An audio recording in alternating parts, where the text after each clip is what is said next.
கலங்க போயிட்டு சொல்லாத. அப்படி ஒரு தெரியல, உனக்கு தப்பா தெரியாதடி. இதுவே நான் போயிட்டு வந்தேன், நான் போனேன்னு சொன்னா நீ ஏத்துக்கிறியா? ஓ மனசை தொட்டு சொல்றேன், நான் போயிட்டு வந்தேன்னு சொன்னா நீ ஏத்துக்கிறியா? அதுக்காக என்னடா செய்ய முடியும்? ஏய், கேட்ட கேள்விப்பா சொல்லி ஏத்துக்கிற முடியுமா உன்னால? முடியும்டா. எப்படி என்னால முடியும். முடியும்னே? சரி, முடியும்ல. நான் உனக்கு என்ன செய்யணும், நீ வாழணும்னு கேட்டல. நாளைக்கு 10,000 என் போட்டோ எல்லாத்தையும் எடுத்துட்டு வரேன், ஒரு பிள்ளையும் கூப்பிட்டு வரேன். உன் கண்ணு நாள் நான் உள்ள இருப்பேன், நீ பாக்குற.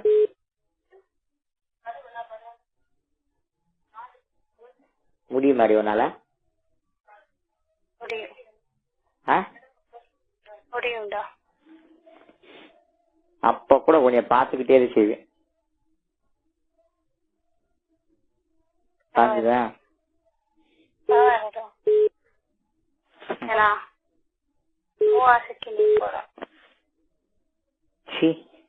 அப்படி ஆசைக்கு போறதா இருந்தா 4 பொம்பளை நேரம் வந்த அத்தனை பேருமே எனக்கு வந்து போயிருப்பாடி.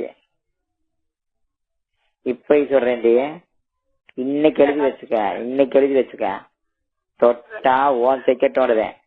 இனிமேல் எந்த பொம்பளைய வாழ்க்கை கிடையாது கிடையாது கிடையாது. இப்ப ஒரே சான்ஸ் உனக்கு,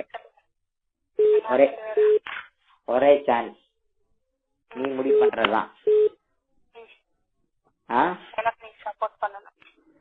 சப்போர்ட் பண்ணா என் உசிரி சேர்த்து நீ கொண்டு போகணும்.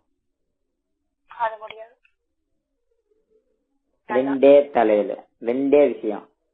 பகையாளியா வாழவா, இல்ல உனக்கு தாழ்மை அடைஞ்சு நான் சாகவா?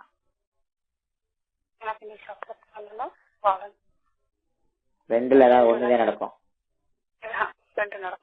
ரெண்டுல ஒண்ணுதான் நடக்கும். இப்ப சொல்றதே நீ இதுவரை சொன்னவாரு, எனக்கு அந்த துரோகத்தை நீ பண்ணாம இருந்திருந்தேனா சத்தியம் என கேட்டிருப்பேன்.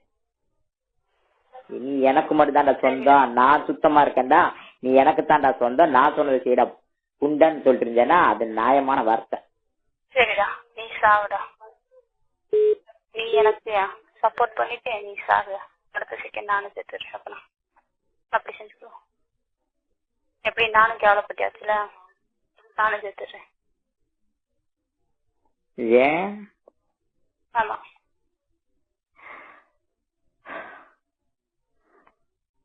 இருக்கையில துரோகம் எதுவும் தெரியுமாடியே? இருக்கையில துரோகம் எதுவும் தெரியுமா? நம்பினவனுக்கு துரோகம் பண்றது.